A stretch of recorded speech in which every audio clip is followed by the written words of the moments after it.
Hi everyone, I am Dr. Rajiv Gupta. I am orthopedic surgeon. Today I am going to talk about shoulder dislocation. What is shoulder dislocation? मेरे पास बहुत सारे patients आते हैं जो ये complain करते हैं कि उनका कंधा बार बार उतर जाता है। बेसिकली ये क्या चीज़ है और क्यों होता है? हम सब जानते हैं कि शोल्डर जॉइंट बॉडी का सबसे अनस्टेबल जॉइंट है। उसकी एनाटमी ऐसी है कि वो अगर थोड़ा सा भी इंजर्ड हो तो फिर तुरंत डिसलोकेशन में कन्वर्ट हो जाता है। ये प्रॉब्लम आती है यंग एडल्ट्स में around age of 15 to 25 years of age group. इसमें अगर स्पोर्ट्स के कारण से, एक्सीडेंट के कारण से, एबनॉर्मल फॉल से शोल्डर अगर अपनी जॉइंट से निकल जाता है फर्स्ट टाइम, उस केस में पेशेंट को उसके रिडक्शन के लिए, उसको अपनी जगह रिलोकेट करने के लिए अपने नियरेस्ट हॉस्पिटल जाना पड़ता है। एक बार रिलोकेट होने के बाद में उसमें कुछ फिजियोथेरेपी कराई जाती है तो वो स्टेबल हो जाता है। पर इस एज ग्रुप में because of nature of injury वो धीरे धीरे रिकरेंट एपिसोड में कन्वर्ट हो जाता है। इसका मतलब ये है कि कुछ समय के बाद में आफ्टर 1 ईयर, 2 ईयर, 3 ईयर कुछ स्पोर्ट्स खेलते समय या फिर कुछ एक्सट्रीम मूवमेंट के कारण से वो वापस डिसलोकेट हो जाता है। इस तरीके के 4-5 एपिसोड्स में इससे फिर हम recurrent dislocation off shoulder joint कहते हैं। धीरे धीरे जब पेशेंट फर्स्ट और 2 एपिसोड्स में तो उसे हॉस्पिटल जाने की ज़रूरत पड़ती है, पर कुछ समय के बाद में पेशेंट खुद ही अपने आप उसको रिलोकेट कर लेता है।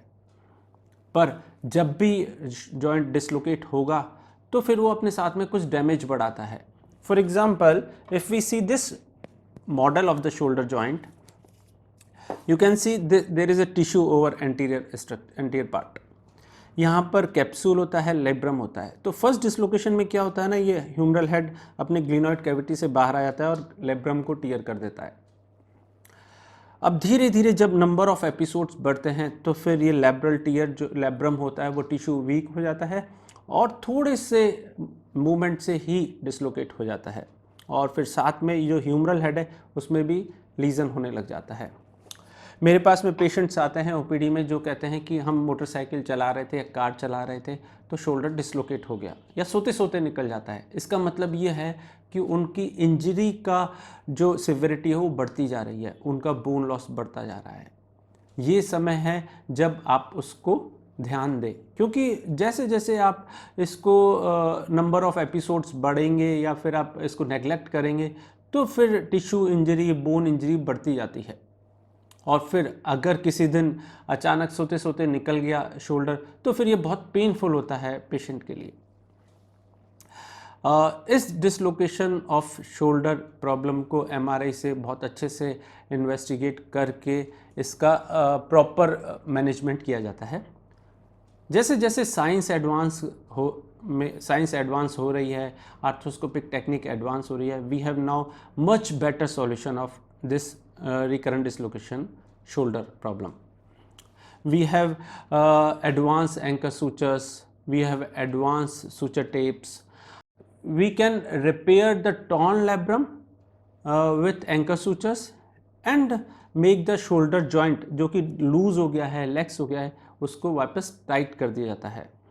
अगर ह्यूमरल हेड में प्रॉब्लम है, उसमें भी हिल-सैक्स लीजन है तो उसको भी फिल कर दिया जाता है।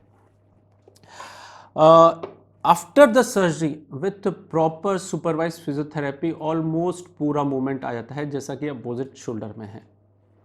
और स्पोर्ट्स प्लेयर, खासकर badminton players, volleyball players, kabaddi players, उनको वापस अपने स्पोर्ट्स में लौटने का मौका मिलता है। कई बार नेग्लिजेंसी में और पेशेंट की बिकॉज ऑफ देयर कैरियर वो अपने इस प्रॉब्लम को समय पे ध्यान नहीं दे पाते और उनका बोन लॉस बहुत ज़्यादा हो गया है, शोल्डर जॉइंट बहुत अनस्टेबल हो गया है, उस केस में बोनी प्रोसीजर किया जाता है जिसे लेटार्जी कहते हैं। इसमें बोन ब्लॉक को एंटीरियर ग्लिनॉइड जहाँ पर डिफेक्ट है वहाँ पर लगाया जाता है जिससे के कारण से शोल्डर स्टेबल हो जाता है। इसमें भी रिज़ल्ट बिल्कुल पूरा वैसा ही है जैसा आर्थ्रोस्कोपिक बैंकार्ड रिपेयर में है, बस इस लेटार्जी प्रोसीजर का डिसीजन तब होता है जब एंटीरियर ग्लिनोइड बोन लॉस बहुत ज़्यादा है और वो बैंकार्ड सर्जरी से सक्सेसफुल नहीं है। अगर हमारे पास में इतनी एडवांस टेक्निक है, एडवांस सूचर मैनेजमेंट है, तो don't wait for any catastrophe. क्योंकि अगर शोल्डर जॉइंट आपका मोटरसाइकिल या कार चलाते चलाते निकल रहा है तो हो सकता है कि आप उस पोजीशन में नहीं हो कि आप उसको रिड्यूस कर लें अपने आप, और एक्सीडेंट भी हो सकता है। तो उसका वेट ना करें और इसका आप ट्रीटमेंट लें विथ फिजियोथेरेपी, और if physiotherapy doesn't help, go for surgery. Thank you.